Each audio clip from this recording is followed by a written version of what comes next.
already, and if you are not caught up on Game of Thrones, do not watch this because I'm gonna be talking about season 6, episode 8 of Game of Thrones. A lot of really fun moments happened in this episode, so let's just jump right in. This episode was called No One and opened up with Arya going to Lady Crane to seek help after being stabbed by the Waif. This was really interesting because a lot of you guys guessed that right on the money in last week's video in the comments. I know a lot of you guys were like, no, she's gonna go to Lady Crane and try to get help.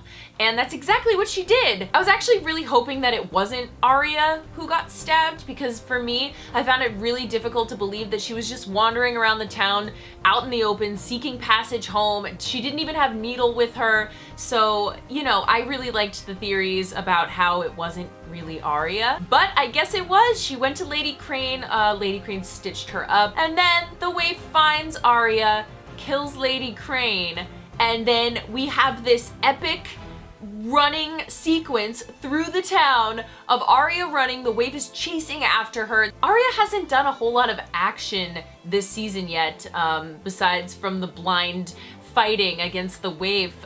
So it was actually really cool to see her running through the town with the Waif chasing after her. And I am a little bit bummed that they didn't show the actual fight sequence. Arya basically finds her way back to where she had been staying. She gets Needle. The Waif comes in, shuts the door, and is basically like, you're dead, you're gonna die now. And Arya slices the candle in half, and then it cuts to black. I am a little bit bummed that we didn't get to see the showdown between Arya and the Waif because I feel like a lot of us have been waiting for that. So, I mean, at least we got an awesome action running through the streets scene, but I would have loved to see their duel. I just think that would have been really great to see. And also, we don't exactly know how it went down. So maybe we'll find out. I think it was more of a, let's get the scene over so Arya can then go confront Jaqen, which was a really cool scene. I love that Game of Thrones is kind of the king of shockers, but I also love it when they try to shock us and the rest of us are like, no, we know Arya survives. Like, come on, you can't actually give us a shocker like, okay, Arya got stabbed, she's not gonna die. Okay, we're following the trail of blood in the end and we're gazing up toward the faces. Whose face is it gonna be? Come on, we all knew it was gonna be the Waif. Arya is way too important to the storyline and it would have been so pointless if they killed her off. So I'm really happy she finally states that I am Arya Stark of Winterfell and I'm going home. It just felt really good to hear her say that because I think we've all been waiting for that because I'm ready for her to go home and help her family, find Sansa, find Jon, whatever, but gosh, they all just need to come together and fight together. So I'm really excited for that and I'm hoping it happens this season, but that might be a big chunk of next season. Who knows? Then we had a hilarious sequence of scenes with the Hound, okay? He was gonna go after the Brotherhood and destroy them, and he did. He found 4 of them, he very viciously destroyed them, and later came upon Beric Dondarion, which was such a great moment. He just waltzes right up to Beric Dondarion and is like, move aside, those are my men. They killed my friends, and now I want to kill them. And I don't know what's so hilarious and interesting for me to watch the Hound with Beric Dondarion, but it's hilarious for me. I just love that these 2 fighting killers had diplomacy toward each other in this scene, and I was just cracking up. He gave the Hound 2 of the 3 men to kill, and the Hound was all mad that he couldn't gut them open, but I loved that scene. I thought it was hilarious. And then of course the Hound sticks around, and Beric Dondarion asks him to join the Brotherhood. And of course the Hound's like, no, I already tried that, I'm not gonna do that. But I don't know, I think they'd make a really fun team, and I just love seeing them in scenes together. I love the way that they talk to each other. Guys, they are really focusing on 2 things this season. Catelyn Stark and the Brotherhood. I know I've been saying this for years now, but guys, this has to happen. Okay, Lady Stoneheart has to happen at the end of this season. I just find it really odd because every episode this season has had so many references to the Brotherhood, to Catelyn, to the Tullys, and I am just patiently waiting for them to drop this shocker this season, and I'm really hoping that it happens, okay? I know a lot of you are like, get over it, it's never gonna happen, But hey, I don't know, I have a hunch. We had some really interesting scenes with Tyrion, Missandei, Grey Worm, Varys. He basically says goodbye to Varys. He's gonna go off on a secret mission to, make some friends in Westeros. Grey Worm and Missandei have wine with Tyrion, which I find hilarious. And then, of course, Tyrion's plan had backfired. The slavers show up in a ton of ships and decide to take back what is theirs and start basically catapulting the entire city. And I just find it so hilarious that Daenerys just happens to pop in at just in the nick of time. I mean, she stormed in and she looked pissed, and that really made me laugh. I was chuckling because she basically had the look on her face like, I left you alone for 5 minutes and you destroyed my city and everything that I've done. Obviously that's not really funny, but to me, I thought it was hilarious. Just the look on her face and the look on Tyrion's face like, oh, hey, you're here now, great. So for me, I just found that very funny, and I really enjoyed the scenes with Missandei, Grey Worm, and Tyrion.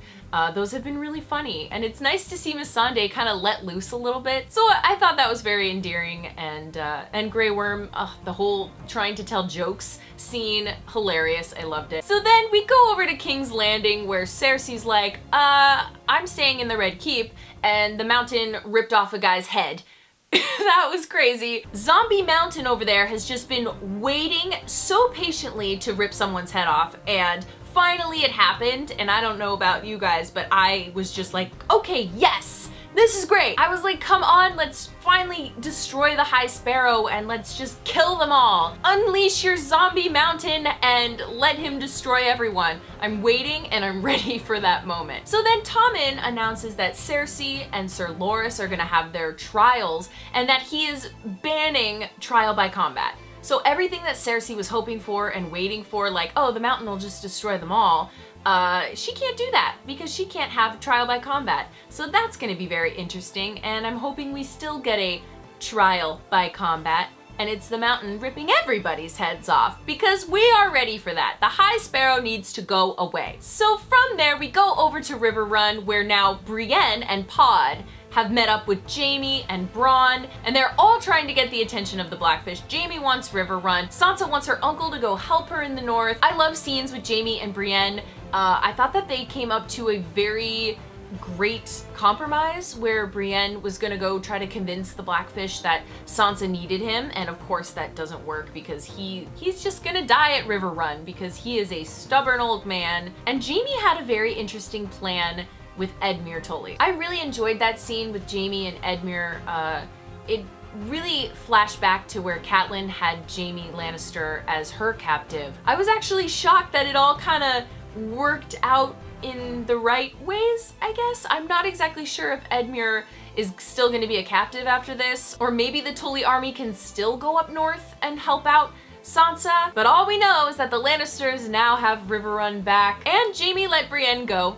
Not that that was shocking or anything, because they definitely have an interesting connection, and she has saved him so many times, but he's also saved her a few times as well. So there were a lot of scenes in this episode that I really enjoyed. I'm still just waiting for them to do the things. I mean, I was so happy that Arya finally said it. She's like, I'm Arya Stark and I'm leaving, I'm going home. Here's your face, don't come after me. And I loved the look on Jaqen's face because he looked at her with respect. And I have a feeling that their relationship isn't quite over yet, and he may run into her again at another time. So I'm kind of hoping that that happens. Next week's episode looks very intense. It's episode 9. I can't believe this season has flown by so fast, but we all know what happens in episode 9.